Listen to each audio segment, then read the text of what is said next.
안녕하세요. 타락한 제사장들을 향한 저주의 선포입니다. 오늘 본문은 말라기 2장 1절에서 9절입니다. 1절. 오 제사장들아, 이제 이 훈계는 너희를 위한 것이다. 이제라고 하신 것은 재판장이 법적 판결을 내리기 전에 관례적으로 사용하는 표현입니다. 이제 하나님께서 제사장들에 대한 법적 판결을 내리고자 하십니다. 2절. 너희가 듣지 않으면 곧 너희가 내 이름을 경외하겠다고 마음을 다지지 않으면 내가 너희 위에 저주를 보낼 것이고 내가 너희 복을 저주로 만들 것이다. 만군의 여호와께서 말씀하셨다. 그렇다. 나는 이미 그 복을 저주로 만들었다. 너희가 나를 경외하겠다고 마음을 다지지 않았기 때문이다. 마음을 다진다는 것은 마음을 지키는 것입니다. 마음을 지키지 않으면 제단을 지킬 수 없습니다. 제사장들에게 주신 복이란 백성들이 가져다 주는 11조로 살게 하신 복과 사람들을 위해 복을 비는 중보적 존재였던 복을 말합니다. 이미 복을 저주로 만드셔서 그들이 경제적으로 또 중보자의 위치에서 어려움을 겪도록 하셨습니다. 지도자의 타락은 백성의 타락을 불러옵니다. 백성에게 축복을 선포해야 하는 제사장이 저주를 받으면 더 이상 백성들을 축복할 수 없습니다. 제사장과 백성들은 깊이 연결되어 있기 때문에 죄를 짓는데도 결탁되어 있었습니다. 그릇된 지도자가 있다는 것은 백성들에 대한 징계와 마찬가지입니다. 3절.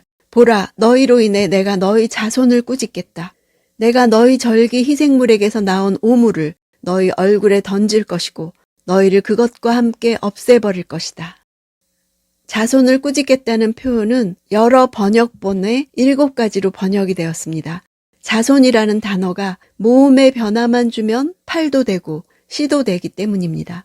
또 꾸짖다는 것도 자른다, 분리시키다, 감소시키다 라는 뜻으로 번역할 수 있기 때문입니다.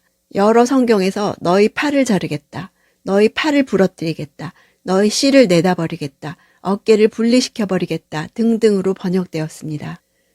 후손이 끊어진다로 번역하면 후손이 끊어진다는 것은 어느 시대를 막론하고 사람이 당할 수 있는 최대의 저주입니다.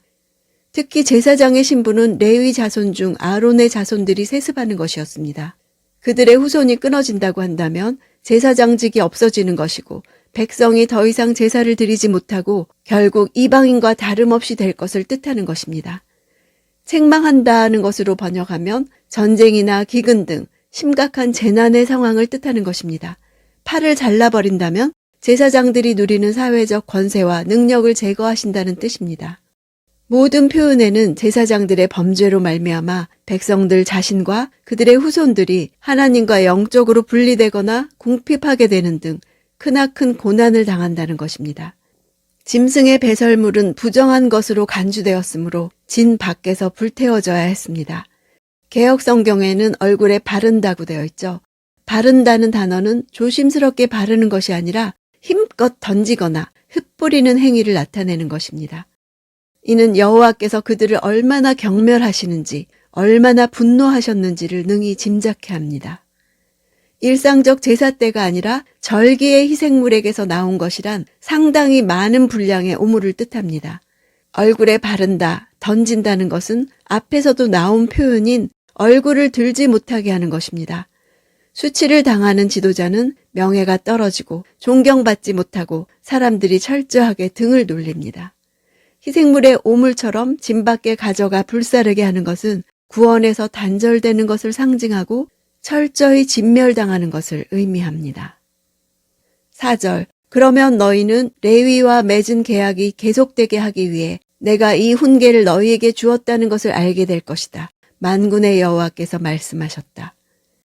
레위와 맺은 계약은 민수기 25장에 나오는 모압 여인들과 간음하는 자들을 죽인 레위 지파 비느하스에게 평화의 언약을 주신 것을 말합니다.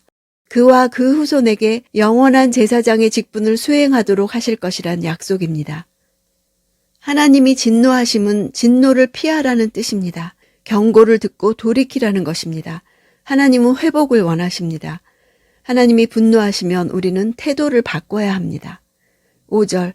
내가 레위와 맺은 계약은 생명과 평화의 언약이다. 그가 나를 경외하도록 그와 언약을 맺었고 그는 나를 경외하고 내 이름을 두려워했다. 처음 여호와께서 레위 지파와 언약을 맺으실 때 그들이 하나님 앞에서 보인 반응은 경외함이었습니다. 그들은 하나님의 존재를 강하게 인식하며 두렵고 떨리는 마음으로 섬겼습니다. 말라기 당시 제사장들이 여호와를 멸시하던 태도와 대조적입니다. 8절 그러나 너희는 그 길에서 벗어났고 내 법으로 많은 사람들을 걸려 넘어지게 했다. 너희는 레위와 맺은 계약을 깨뜨렸다. 만군의 여호와께서 말씀하셨다. 그러나 너희는 하고 하나님은 본래 제사장이 어떠해야 하는지 모델로 삼는 제사장과 전적으로 다른 길을 걷는 말라기 당시 타락한 제사장을 대조하고 계십니다. 그들은 백성들과 한 통속이 되어서 백성의 요구에 휘둘렸습니다. 백성들은 현실의 문제를 가지고 타협하려 했고 그 요구는 끝이 없었습니다. 현실의 필요를 따라가면 길을 잃고 맙니다. 지도자는 백성의 필요를 채우는 것이 아니라 중심을 잡고 하나님께로 이끌어야 합니다. 하나님의 메신저로서 말씀이 백성의 기준이 되도록 해야 합니다. 하나님 나라의 기준은 사람이 아니기 때문입니다. 백성들이 자기 죄와 직면하게 해서 죄악에서 돌이키고 하나님께 돌아오게 해야 합니다. 하나님에 대한 사랑이 식었기에 하나님을 가볍게 여김으로 예배가 변질되었습니다. 가장 기본이 무너진 것입니다. 마음은 없고 형식만 남아버렸습니다. 하나님의 임재가 없는 예배는 시간 낭비입니다. 하나님은 속지 않으십니다. 눈이 멀지 않으셨습니다. 우리의 마음을 정확하게 스캔하십니다. 병든 짐승을 제물로 바치는 마음의 상태를 보십니다. 예루살렘이 종교의 집산지가 되었듯 예배의 자리는 전쟁터와 같습니다. 하나님을 예배하는 것은 거대한 싸움과 같습니다. 제단은 하루아침에 무너지지 않습니다. 흠 있는 제물은 더럽혀진 예배자의 양심을 뜻합니다. 죄의 문제를 해결하지 않은 채 드리는 예배는 의미가 없습니다. 무엇이 잘못되었는지 모르면 회개할 수 없습니다.